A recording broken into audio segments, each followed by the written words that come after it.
You're listening to old-time radio stories, classic tales of horror, mystery, and science fiction from the golden age of broadcasting. Quiet, please. Quiet, please.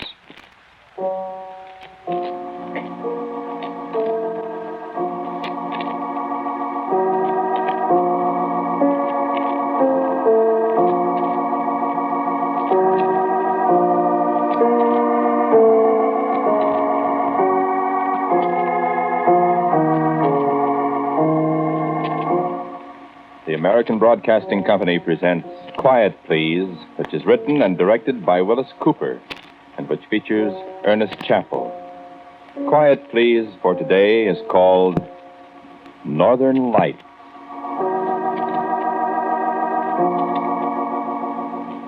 This is a story about the temporal displacement of mass. It is also a story about teleportation. Do you know what those terms mean? No, I didn't think you did, but you stay right where you are, my charming friend, and you're quite likely to find out. You just stay right there and listen. I'll tell you everything you want to know. And maybe a couple of things you're not terribly anxious to know. Ever see the Northern Lights? Aurora Borealis is their right name. You don't see them very often below the 50th parallel of latitude in this country, but up in northern Minnesota, in Canada, upper New York, places like that, they're quite common of a winter night. If you've seen them, you know what they look like. If you haven't, there's no use my trying to describe them. Sometimes they fill the whole northern sky with waves of color, like a fire burning way beyond the horizon. Sometimes they're just long streamers of fire filling up the whole sky. And another time they look like gigantic, fringed curtains of pure light, swaying as if some cold cosmic breeze plucked at them, way far off there to the north. And you can hear them, too, sometimes. Well, maybe not exactly hear them, but there's a sound, a humming, a crackling somewhere inside your head. And there are times when you'd swear it's a voice talking to you, talking in some kind of strange language you can almost understand, filling your whole being with a kind of desperate, inescapable terror. You know what I mean? At night, in the cold night, voices talking and saying things to you that you can almost understand, filling the night sky with signs and portents of inescapable terror. And nobody in the whole world knows what they are, nobody in this world at least. Except me. And after I get done talking to you, you'll know too. And you won't be happy. Let me show you something now. This is from a recording I made on, December 13th, 1948, a little more than a month and a half ago. I started the recorder while Norman and I were just about finished with our work that afternoon here in the laboratory. I just set the microphone on top of the file cabinet there and turned on the machine. Listen, I'm going to play it back for you. The quality isn't so very good, but you can recognize my voice and Norman's, I think. Here. I got the call rewound now, I guess. Did you test it? How can I test it when I said I just got it rewound? Well, hurry up. It's almost 6 o'clock. Yeah. Well, it's dark and I didn't realize the time. Hurry up. I'm hurrying. Be a display tonight, you suppose? How do I know? Been a display the last 3 nights. Well, that was a dinger last night, wasn't it? Yeah, the machine wasn't ready. Hey, listen, now, do you think you can do better than I can? Ouch! What's the matter? Oh, I stuck my finger. Where'd you put the copper sulfate? Up above the sink. Huh? I got it. What are you doing? Testing the coil. How is it? Oh, it looks okay. Hey, wait a minute. Yeah, it's okay. I'll be right with you. Hook it up. What are you going to send? You try my cigarette lighter. It won't work anyway. I won't miss it if we don't get it back. I don't know how the thing will work when the northern lights aren't shining. Maybe they are shining. Turn off the room light. Let's see. All right. It's pretty early.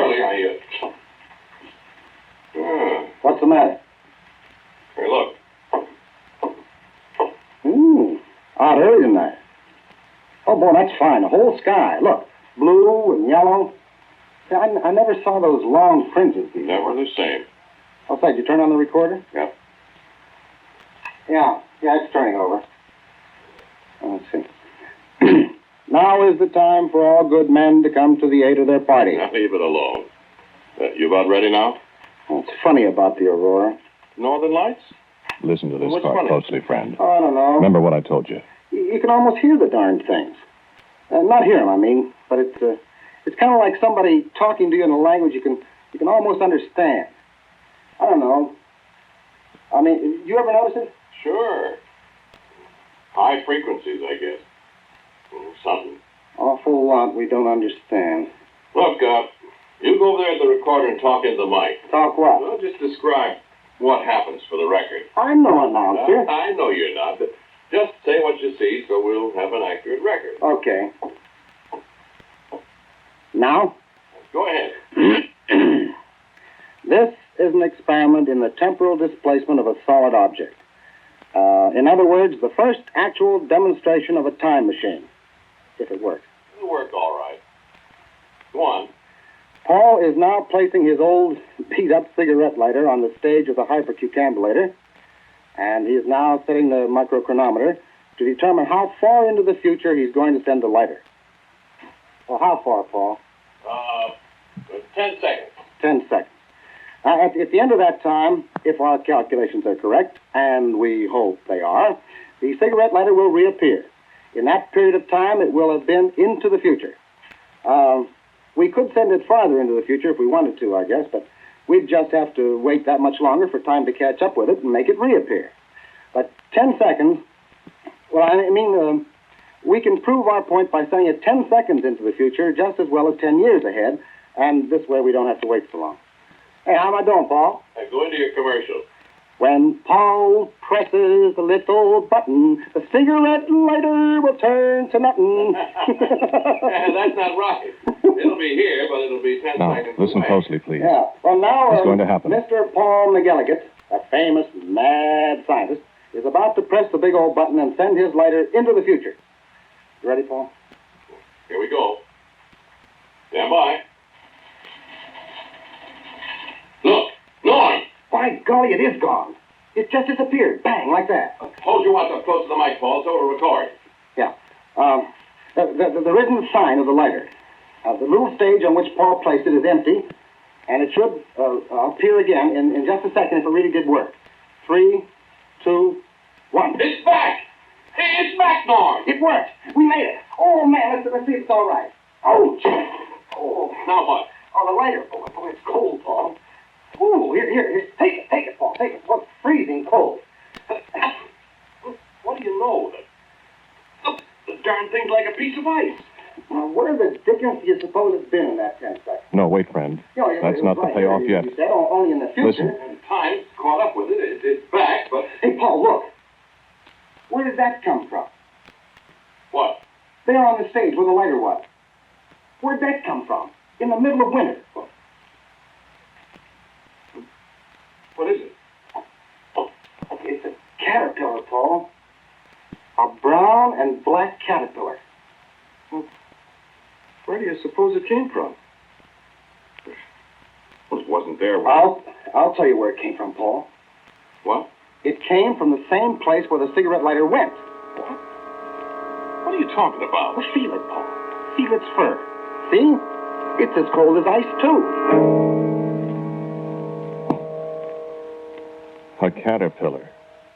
A little brown and black caterpillar, the kind they call woolly bears. You know, a larva of the tiger moth, the Icea isabella. In the dead of winter and as cold as ice. Where did it come from? Huh? You want to know. Incidentally, you know, the old-timers say that the woolly bear caterpillar is a weather prophet. If the brown bands on his fur are narrow, there's a severe winter ahead. If they're wide, it's going to be a mild winter. Maybe. This one, you could hardly see the brown bands. Tough weather ahead, that's what the old-timers would say. But where'd she come from? She wasn't there when we put the cigarette lighter on the stage. When time caught up again, there she was. She? Sure, Isabella. I see her, Isabella. I told you, remember? Well, she was wiggling happily when she arrived from somewhere in the future. But as she warmed up, she seemed to go into a trance, almost a death-like trance. So Norman said, put her in the deep freeze. Maybe she'll come to again in the cold. So we put her in the deep freeze. And in half an hour, when we looked in at her, she was wiggling happily. At 10 degrees below zero, Fred. Now, can you tie that? My goodness, she should have been frozen solid. Well, nothing special happened for a couple of days. That, you remember, was a month and a half ago, December 13th, 1948. Where were you on the night of December 18th? Saturday night, a week before Christmas. I'd been Christmas shopping in the afternoon, I remember. I came back to the laboratory to check up on some stuff. And Norman was there, fiddling with things. Hi, Norm, I said. How's Isabella?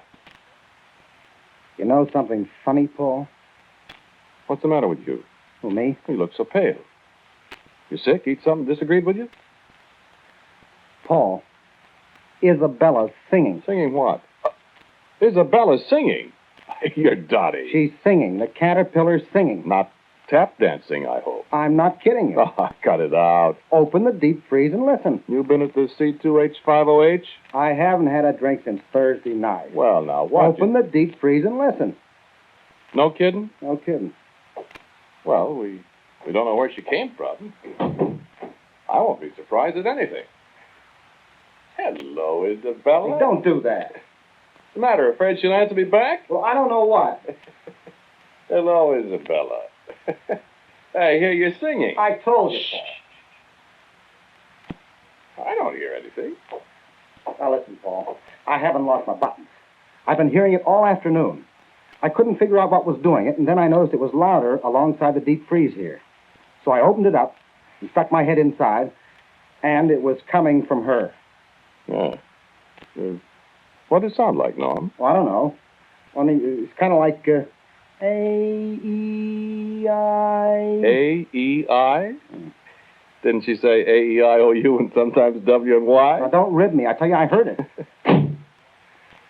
I think you better take a Christmas vacation, Norm. I'm not I nuts. know, kid, I know, but listen, we've been playing around with some pretty deep cosmic secrets, you and me. We've managed temporal displacement, which nobody in the world has ever done, see? Maybe we both need a rest. You know what I think, Paul? What? I think we've managed teleportation, too, and we don't know it. Teleportation? You mean like Charles Fort talks about? I mean transporting tangible objects from one place to another without any mechanical means. Electronically? I don't know, Paul. All I know is that cigarette lighter was someplace where it was awful cold. And it wasn't cold here in this room.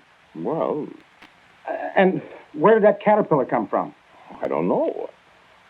It came from wherever that cigarette lighter went, Paul. But where? I don't know, somewhere. And you know what? I'm going to find out where it came from. You are. And how, may I ask you? I'm going to modify this gadget of ours, this hypercucambulator, so it'll carry a man. And then, my dear boss, I'm going to sit down in it and have you send me out there somewhere in time and space and come back and tell you all about it. That's all for tonight, Bud. What? Come on, I'll take you out and buy you a drink. I'm not fooling, Paul. Okay, you're not fooling, Norm. Get your hat and coat and come on. I prescribe hot-buttered rum. Well, Turn off the lights. will you listen to me for a Turn minute? off the lights. I want hot-buttered rum. Okay. Gosh, look out of that window. The northern lights. Oh, they're really bright tonight. They sure are. Look how they pulse. Up, down.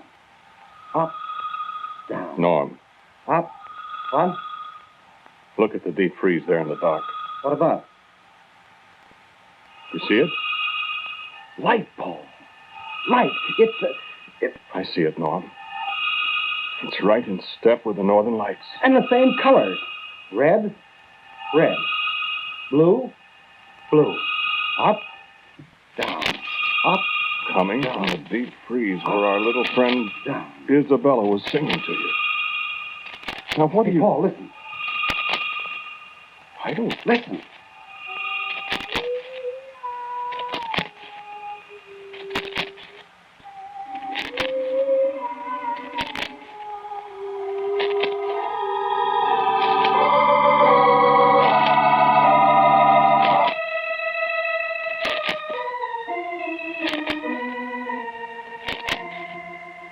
did get that hot buttered rum.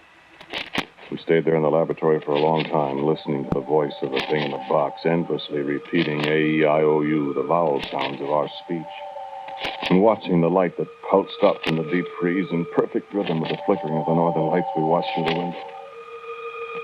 And we thought long, long thoughts that I don't remember any too clearly now. I do know we both of us thought of ways to perfect our little mechanism, our time machine. Our machine that brought back a little cold brown and black caterpillar from somewhere. And when it was morning, and the lights had faded from the northern skies, we found that our machine was very different.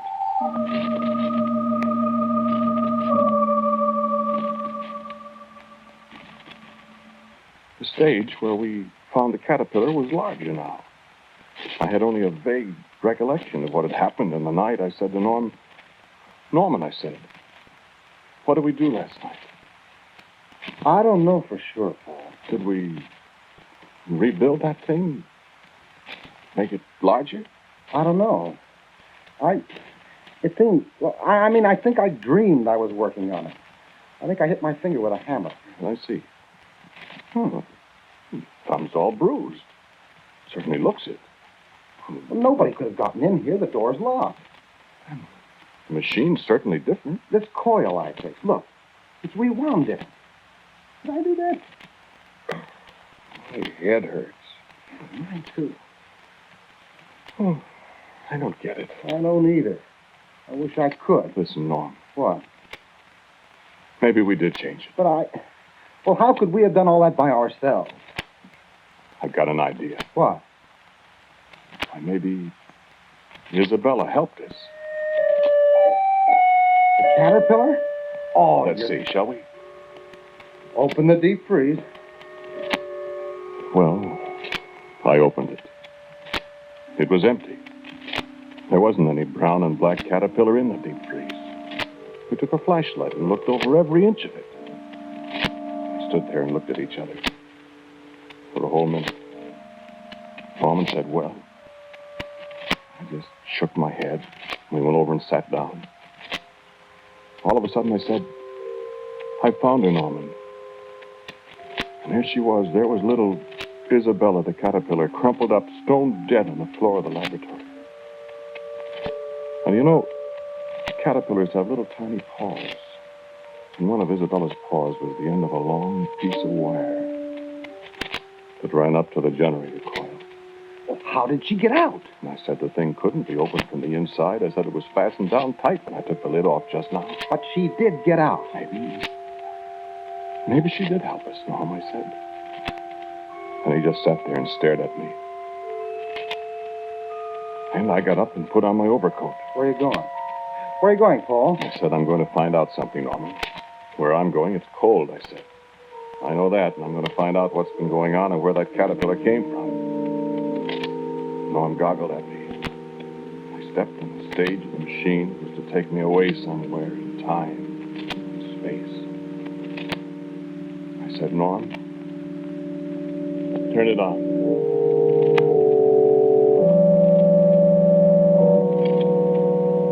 Finally, he reached over and touched the switch.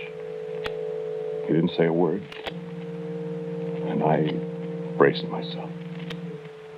I nodded at him. Go ahead, I said. And he pressed the switch. And nothing happened at all. Nothing. Why? I know, Paul, I know. It's daylight, and there aren't any northern lights.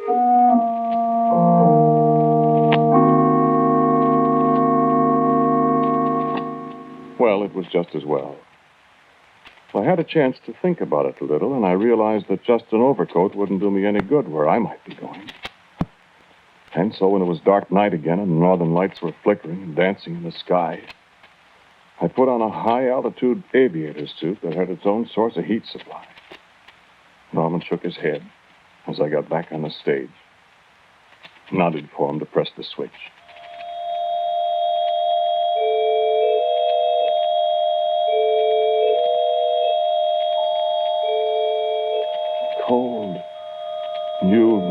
had been cold, friend.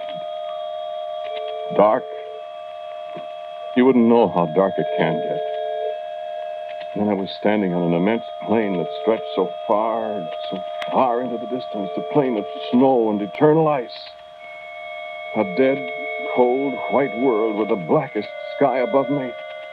And the northern lights reached from horizon to horizon. Even through the high-altitude suit, I could feel a biting cold. And I was afraid, shivering, abjectly afraid. The streamers of the northern lights reached down toward me and wrapped about me. I heard the sound of voices screaming into my mind. I could understand them. I wished heartily I'd never played around with cosmic forces. I yelled inside the heavy helmet. I yelled, Norman! Norman, bring me back! And there was nobody to hear me.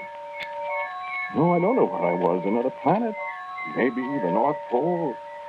Maybe the lights were all around me. Maybe that's where it was. But it was the most terrible, awful, cold, lonely place you could imagine in 100 years. The lights, the flickering, living lights crawled over me and beat at me. I could almost understand what they were saying. And then, a crash. Sudden blackness. I was standing again in the laboratory I'd left only a few short seconds ago, and Norman was tearing at the fastenings of my suit and beating at me with both hands. I wondered what in the world he was doing until I got the helmet off.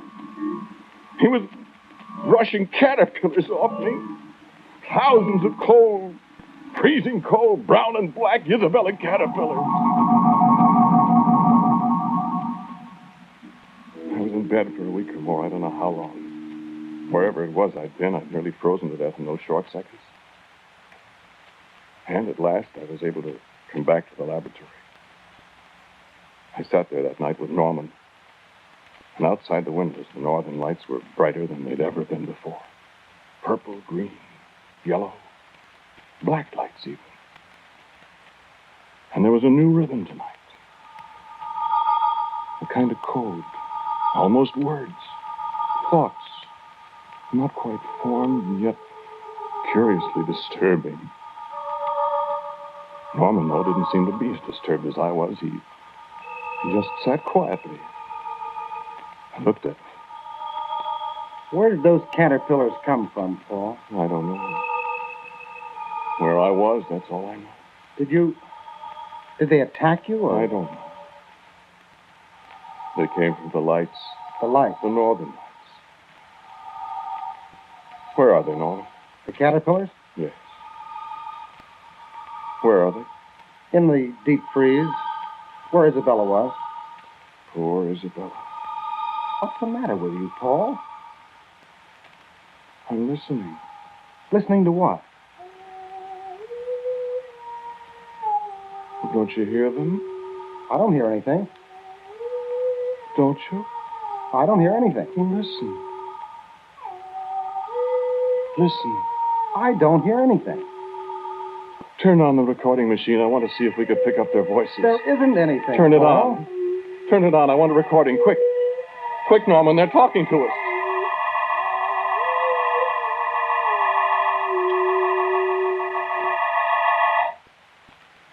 Listen, friend. I want to play you another recording. This is what came out of our tape recorder that night when I was listening to the voices. And Norman couldn't hear anything.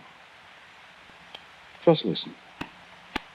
I still don't hear anything, Paul. Be still. Listen. I tell you, Listen. What's that? Look at the deep freeze. The top's coming open. Look at the light around it, Paul. Be quiet. Watch. How did they... Good Lord, look. The caterpillars are coming out, Paul. Look at them.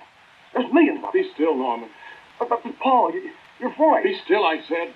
What's the matter with your voice? We want to talk to you. You what? You said we. Why, of course, Norman. We. Who for the... It is Paul's voice, Norman. Paul's voice. Voice. But it is not Paul speaking. Listen.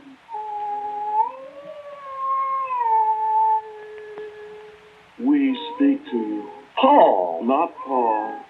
We, the people of the lights. We from the cold. We are speaking to you with Paul's voice. I tell you that... Paul's voice will tell you what to do when the time comes, Norman. We go to the machine now. Paul's mind is ours for a little time now. We go to the machine that brought us to your world from the world of the lights. Who are you? The people of the lights, to take over this world of yours. Only this world of yours is so hot. We must have the cold world, and we know how to make it cold. What's the matter, Paul? Paul! So hot. No. Quick, Norman, turn on the machine. Send us to places in your world. No, our world. Hurry. So hot. Hurry, so hot. Paul! Hurry. Turn on the machine.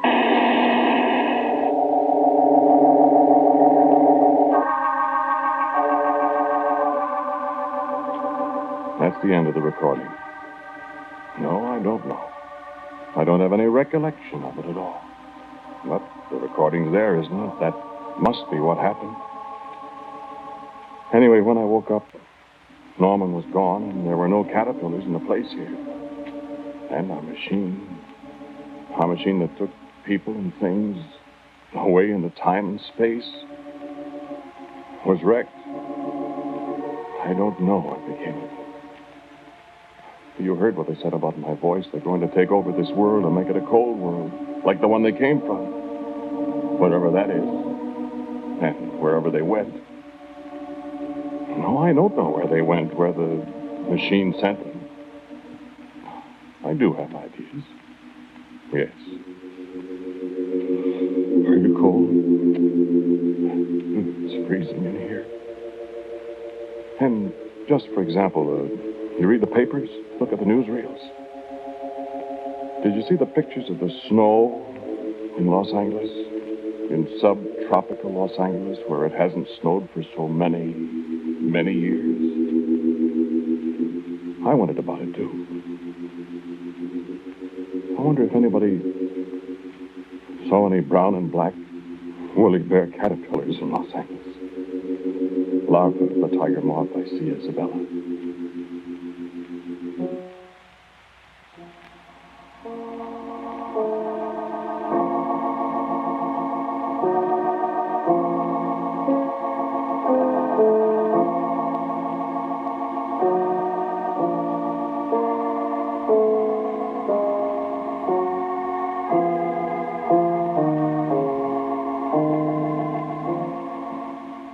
The title of today's Quiet Please story is Northern Lights. It was written and directed by Willis Cooper. The man who spoke to you was Ernest Chappell.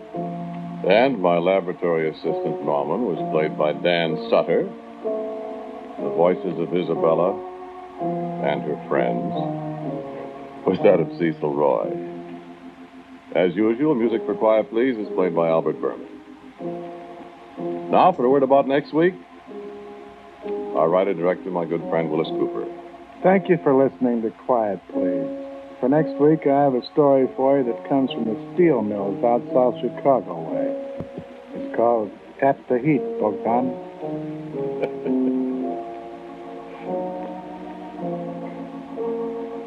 And so, until next week at this same time, I am quietly yours, Ernest Chappell. And now, a listening reminder. How are your predictions of things to come? What's your batting average? Compare your average with the man who has made predicting his business. Listen to Drew Pearson tonight on ABC. This is ABC, the American Broadcasting Company. WJZ, New York's first station, AM and FM.